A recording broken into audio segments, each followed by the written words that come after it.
lakmus, dimana ada bahan dan alat yang akan saya siapkan. Alatnya yaitu ada pipet tetes, ada plat tetes, gunting, kertas lakmus, gelas, dan juga sendok. Kemudian bahan-bahannya ada cuka dapur, kemudian ada garam dapur, dan juga ada kapur sirih. Nanti kita akan membuat larutan dari ketiga bahan tersebut. Pertama-tama kita gunting kertas lakmus, ada lakmus merah dan lakmus biru. Kita gunting kecil-kecil menggunakan gunting ya. Kita ambil satu persatu, gunting kecil-kecil.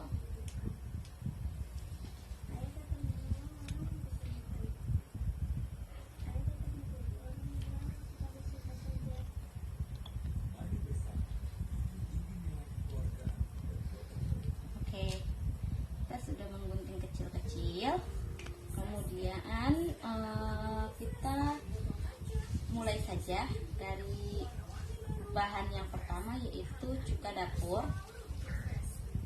Kita akan menguji cuka dapur, apakah cuka dapur termasuk larutan asam, basa, ataukah netral ya. Kita teteskan cuka dapur ke dalam plat tetes sebanyak 2 tetes. 1, 2. Oke. Sebelah kirinya juga 2 tetes. 1, 2. Setelah kita sudah teteskan 2 tempat di plat tetes ini, kita uji. Yang pertama kita uji menggunakan lakmus merah. Apa yang terjadi? Kemudian yang kedua kita celupkan lakmus berwarna biru. Ternyata hasilnya adalah warna biru berubah menjadi warna merah, dan lakmus warna merah tetap menjadi merah. Itu artinya larutan cuka mengandung sifat asam. Kemudian yang kedua adalah air kapur sirih. Air kapur sirih, kita buat larutan air kapur sirih.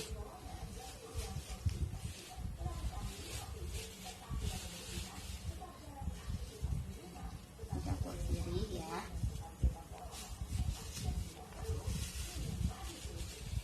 Kita buat 2 lagi ya, buat 2 larutan lagi di plat tetesnya.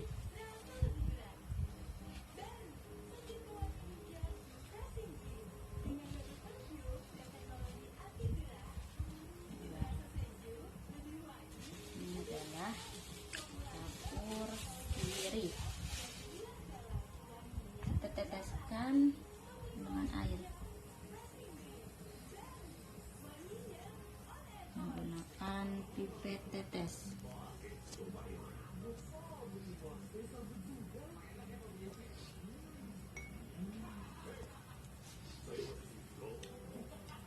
Kita aduk sampai merata.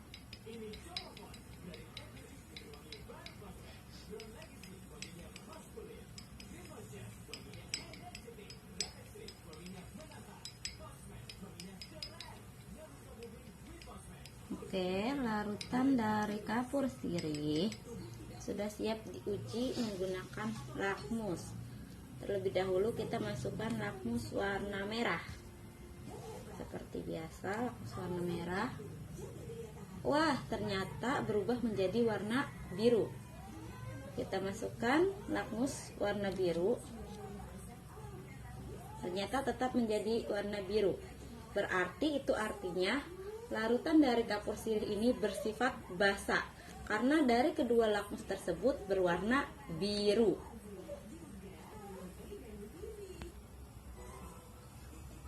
Yang ketiga adalah kita akan membuat larutan garam yaitu garam dapur.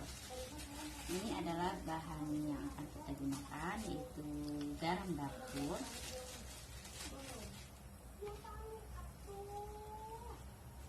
Kita ambil garam dapur.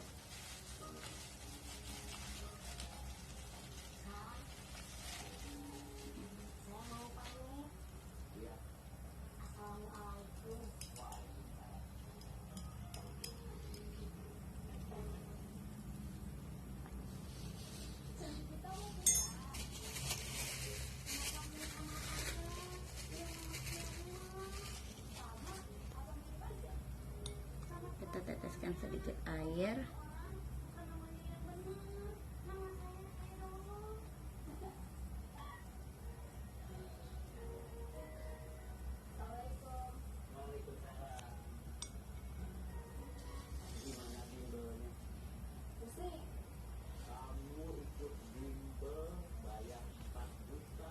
Aduk-aduk, diaduk-aduk. Setelah sudah tercampur rata dan siap untuk diamati, kita amati menggunakan lakmus merah dan lakmus biru. Apa yang terjadi? Terlebih dahulu seperti biasanya, yaitu kita celupkan lakmus merah ke dalam larutan garam.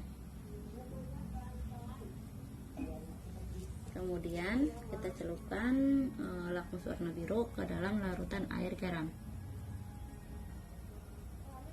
Ternyata tidak ada perubahan, di mana lakmus merah tetap menjadi merah dan lakmus biru tetap menjadi biru. Itu artinya larutan air garam itu bersifat netral, karena dari kedua lakmus tersebut tidak ada perubahan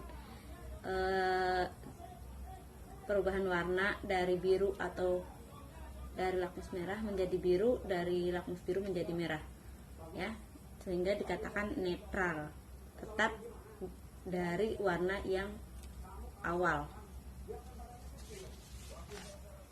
Kemudian ada pertanyaan, untuk apa sih lakmus itu? Lakmus digunakan untuk kita mengetahui apakah larutan tersebut itu bersifat asam, basa, ataukah netral. Itu adalah sebagai alat untuk mengetahui suatu larutan tersebut bersifat apa. Kemudian ada lagi pertanyaan, buat kesimpulan tentang sifat larutan asam, basa, dan garam dari percobaan ini. Kesimpulannya dari percobaan ini saya dapat simpulkan di mana dari ketiga bahan yang saya gunakan, yaitu cuka dapur, kemudian kapur sirih, dan juga garam dapur, dari ketiganya itu memiliki sifat yang berbeda-beda, di mana cuka dapur memiliki sifat asam karena kertas lakmus berwarna biru itu berubah menjadi warna merah.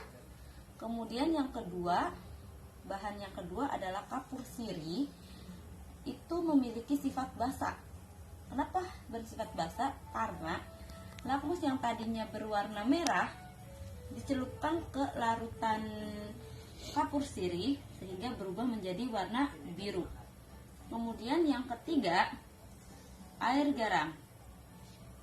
Larutan air garam tidak merubah warna awal lakmus, sehingga saya katakan larutan air garam itu bersifat netral. Kemudian pertanyaan selanjutnya, bagaimana perubahan warna lakmus merah dan lakmus biru di dalam larutan garam? Itu tidak merubah warna, itu tetap warnanya, dari yang tadinya merah tetap merah dan dari yang tadinya biru tetap biru. Kemudian yang selanjutnya pertanyaannya, bagaimana perubahan warna lakmus merah dan lakmus biru di dalam larutan air kapur sirih? Lakmus merah dan biru berubah menjadi biru semua pada larutan kapur sirih. Kemudian yang terakhir, bagaimana perubahan warna lakmus merah dan lakmus biru di dalam larutan cuka dapur? Semuanya berwarna merah. Dari yang tadinya lakmus biru berubah menjadi warna merah dan lakmus merah tetap menjadi warna merah. Terima kasih. Sekian perjumpaan kita hari ini. Billahi taufiq wal hidayah. Wassalamualaikum warahmatullahi wabarakatuh. Assalamualaikum warahmatullahi wabarakatuh. Kembali lagi dengan saya. Sekarang saya akan mengerjakan praktikum yang kedua, yaitu tentang pengujian sifat asam basa berbagai bahan kehidupan sehari-hari menggunakan kertas lakmus. Di sini ada alat dan bahan yang akan saya gunakan, yaitu yang pertama, bahan yang pertama adalah air jeruk perasan jeruk lemon. Jeruknya kita gunakan yaitu jeruk lemon. Kemudian yang kedua ada air sabun. Ini ada sabun mandi aku sengaja taruh di dalam plastik saja karena wadahnya terlalu besar. Kemudian yang ketiga ada air kapur barus. Ini adalah rendaman dari kapur barusnya. Kita buat air kapur barus. Kemudian ada air larutan soda kue. Ini ada soda kuenya. Bisa dilihat soda kue, ada tulisannya soda kue. Pakai ini. Kemudian yang kelima ada sampo. Ini adalah bahan-bahan yang akan saya gunakan untuk menguji sifat larutan menggunakan lakmus. Kemudian bahannya ada gelas, ada pipet tetes, ada plat tetes, dan juga pastinya ada lakmus biru dan lakmus merah. Kemudian ada juga gunting, ya. Langsung saja. Bahan yang pertama adalah air jeruk lemon. Yang akan kita uji adalah air jeruk lemon. Kita peras jeruk lemonnya ke dalam plat tetes agar menghasilkan air.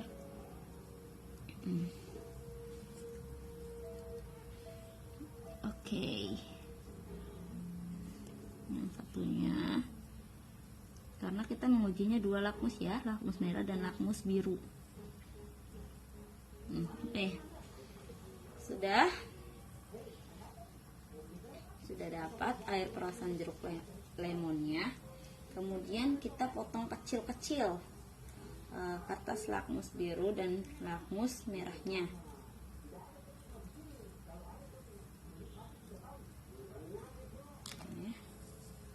Kita potong kecil-kecil ya, lakmus merah dan lakmus birunya.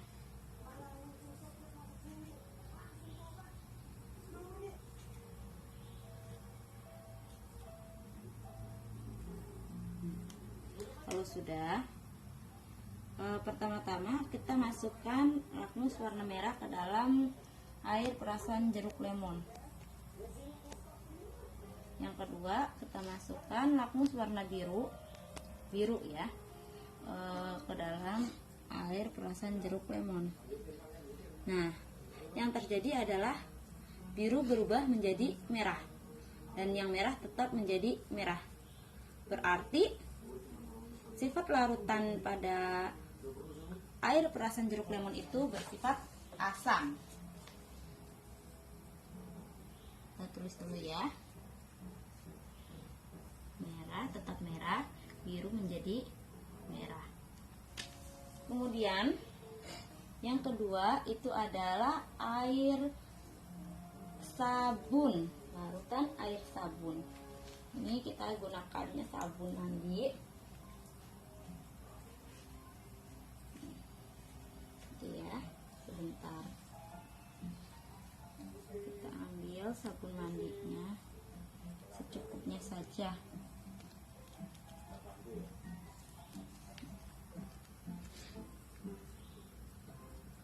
Oke, sudah.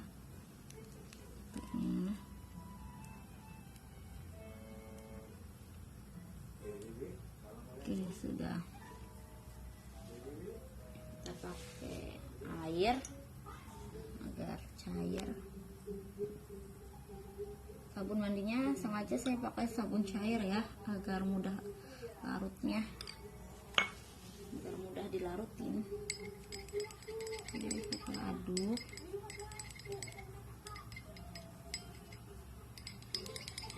Kita aduk-aduk terus sampai bercampur dengan airnya. Oke, kalau sudah, kita celupkan lakmus berwarna merah terlebih dahulu. Kita celupkan ke dalam air sabun mandi. Kemudian lakmus warna biru kita celupkan ke dalam larutan sabun mandi. Nah, ternyata merah berubah menjadi warna biru. Lakmus merah pada air sabun berubah menjadi warna biru. Kemudian lakmus warna biru tetap menjadi biru. Artinya sifat dari larutan sabun mandi itu bersifat basah. Oke. Kemudian bahan yang ketiga ada kapur barus. Ini adalah air yang sudah saya rendamkan kapur barusnya. Kita tuangkan saja ke dalam plat tetes. Bismillahirrahmanirrahim. Secukupnya saja ya.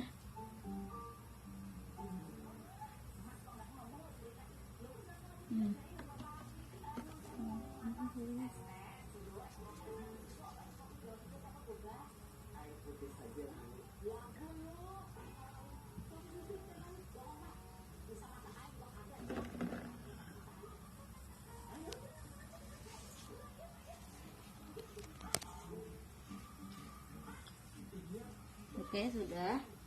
Setelah selesai, kita taruh lakmus merah ke dalam larutan air kapur barus.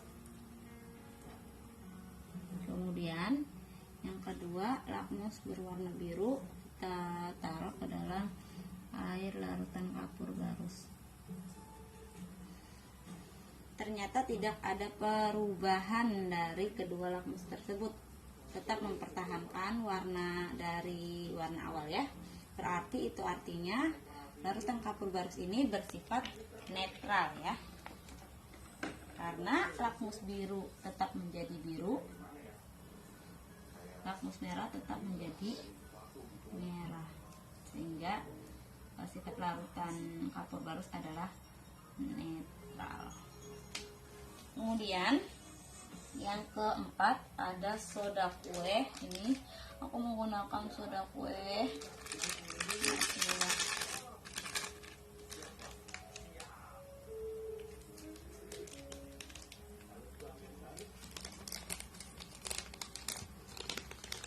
Ini aku beli di pasar-pasar juga banyak ya, untuk soda kue.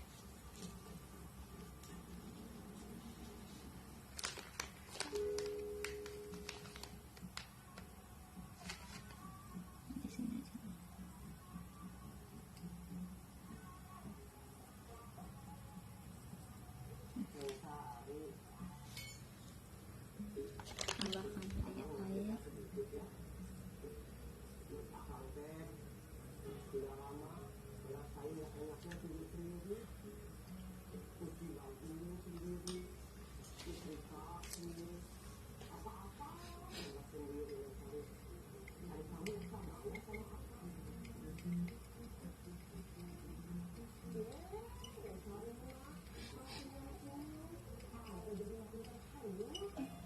Oke, kalau sudah diaduk, kita masukkan lakmus berwarna merah terlebih dahulu seperti biasanya.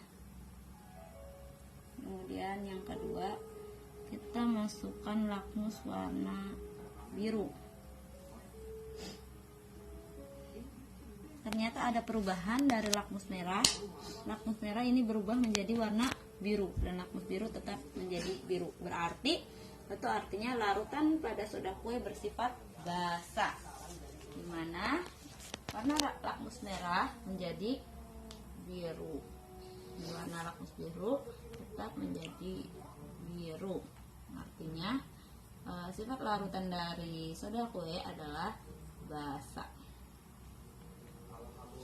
Oke, bahan yang terakhir ada shampoo.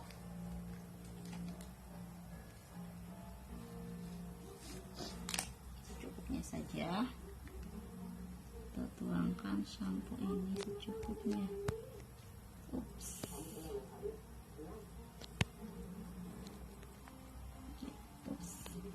Saja shampoo-nya.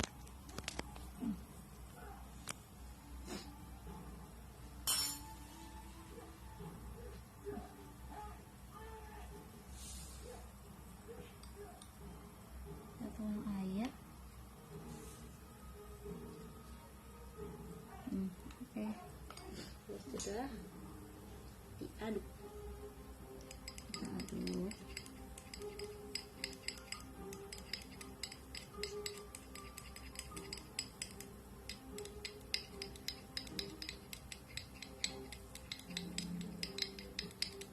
Oke, kalau sudah tercampur, kita mulai dari lakmus merah.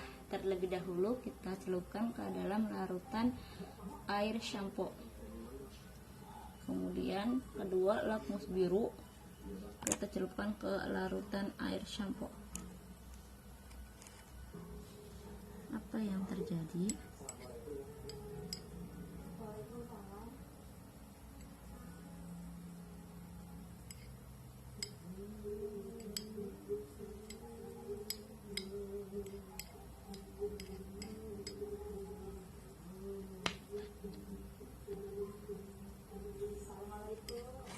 Ternyata ada perubahan ya, dimana tadinya warna biru menjadi warna merah. Bisa kita lihat dari yang merah tetap merah, dari yang biru berubah menjadi merah ya. Tuh bisa dilihat. Oke, larutan shampoo berarti bersifat asam karena dari lakmus merah tetap berwarna merah dan dari lakmus biru berubah warna menjadi merah, artinya bersifat asam. Oke, kelima bahan sudah saya ujikan, sudah saya praktekkan. Sekarang ada pertanyaan, ada 2 pertanyaan ya. Yang pertama, berdasarkan data hasil pengamatan bahan apa saja yang bersifat asam, basa, atau netral? Yang asam, larutan yang bersifat asam itu ada air jeruk lemon dan juga air larutan shampoo, itu bersifat asam. Kemudian larutan yang bersifat basa itu ada dari larutan air sabun dan juga dari larutan soda kue, itu bersifat basa. Dan yang netral itu larutan dari kapur barus, itu bersifat netral. Itu kelima bahan yang saya ujikan. Kemudian yang kedua pertanyaannya, kesimpulan apa yang dapat Anda uraikan mengenai sifat asam, basa, dan netral pada bahan yang digunakan sehari-hari? Di sini saya simpulkan dari kelima bahan yang saya uji ada 2 larutan yang bersifat asam, 2 larutan bersifat basa, dan 1 larutan bersifat netral. Ini adalah bahan yang kita sering temui, yaitu air jeruk lemon, air sabun mandi, kemudian kapur barus, soda kue, dan shampoo. Ini bahan-bahan yang gampang banget ya buat kita cari dalam kehidupan sehari-hari. Sekian pertemuan kita di lembar kegiatan pertama, kita sudah selesai. Next kita lanjut ke lembar kegiatan kedua. Sekian dari saya, billahi taufiq wal hidayah. Wassalamualaikum warahmatullahi wabarakatuh.